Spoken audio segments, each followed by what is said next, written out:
We got an interesting business for those of you that want bigger deals. So this is a paving and retaining wall commercial lawn care and maintenance company.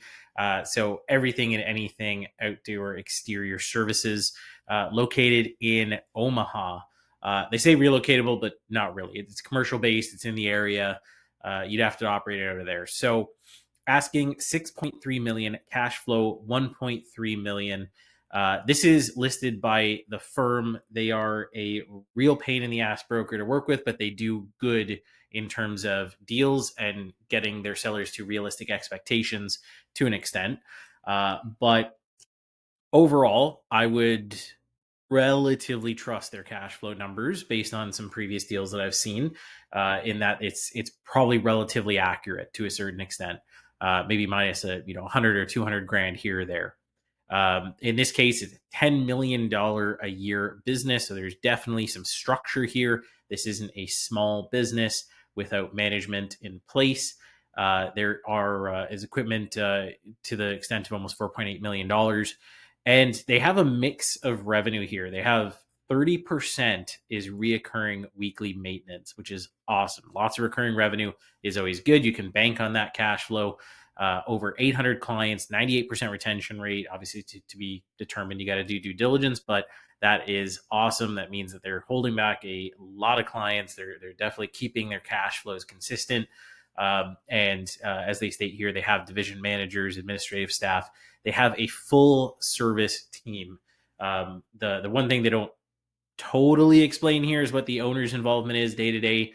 But and they have a summary here. I didn't dive super deep into it, but in general, you can kind of assume that you're going to act much more as a owner level operator, not someone who's getting his hands dirty, because they have more than enough people for that. 4.7 million in assets is coming with the business, so they probably already depreciated all of this, and 600,000 in AR, which means you probably won't need working capital as a separate line of credit or a separate loan. So that does mean effectively they've structured it so that you can pay the highest value for their business possible, which is what I mean. They're very good at doing those negotiations with the seller for you. And they've already grown year over year, and it is a pretty good established business. Now, the big things that I really like about the firm: number one, they normally structure to have working capital to some extent in the business. That's a big thing.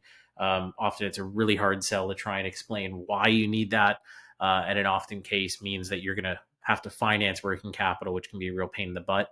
The other is the seller transitions. Often they are really well set up for long term transitions. So here they even said they're offering a 3-year transition period to make sure that it is streamlined, and for good transition period there, so that way you're not dropping the ball. And they're willing to carry 20%. Now, oftentimes in a lot of firm listings, I see 10, 20, 30%, one that even had 15% as a seller finance and another 15% as a rollover, which is awesome. That means they are thinking about your ability to come in and leave your capital on hand for the what if scenarios, and be able to leverage the SBA fully here. And so that's really what this is going to come down to. Is this is more than going to satisfy your SBA need to be able to purchase this. And they always love to say with the 10% down, this is your return. Realistically, with the way they structure most of their deals, you just don't need to. They've already done all the hard work for you in structuring. Now, that said, all the certifications held by employees, which is awesome, means you don't need to go there and go and do anything new. But it does mean you do need to squeeze some juice a little bit, because they do tend to ask for top dollar on their listings, in terms of multiples they can achieve with staying within the ability to debt service. So all that said, I mean, it's a good overall structure. 10%, and actually they break it down here: 10% equity roll, so meaning the seller is going to hold on to some equity, 10% worth, and seller financing for 10%. So that's the SBA satisfaction. Actually, really both of these count for that. But that way, you're really only paying off some extra debt here, but they're going to hold that equity for however long you want them to hold it, 3+ years, whatever that looks like. The only thing is, I do notice with a lot of firm listings, It's not so much retirement. It's always like strategic growth for this or strategic buyer for that. So to be determined, you got to do that due diligence, see, what the owner's head's like, where it's really at. Do you just get tired of the business, whatever the case? But overall, not a bad business. Let's take a look at the numbers here. So 10 million in revenue business, very good size, cash flow 1.3. Like I said, it's likely that that's very close to the reality. So I didn't do a discount here. They're asking 6.3, which is definitely pretty high, not super high, but pretty high in terms of ratio that you can leverage here with 80% loan, 20% seller finance slash rollover slash whatever else that's deferred and delayed. But the good thing is you don't need to pay working capital. So assuming, let's also assume you didn't pay a third party, so you just bought this deal flat out. You're doing a $6 million loan, 80%. Oh, let's change that, 80%. Sorry, $5.4 million loan. And then you're effectively seller financing a rollover on 1.2 million. I'm not going to add another rollover section here because they're both deferred and delayed for a number of years, so it doesn't matter. So you're financing $5.4 million, typical SBA terms. Your debt service is $900,000 a year, and your cash flow is $457,000. So pretty solid cash flow. This is actually, and this is normal with a lot of firm listings, they're usually pretty well structured to pretty much be cash flowing well off the bat. The only thing I might do in this scenario is this is a pretty high price. So I would push for either one of two things. Either one, have them increase the seller finance. Maybe it's 20% seller finance, or maybe it's, and I'm talking in addition to the rollover. So 30% would be total. That is equity held plus seller finance.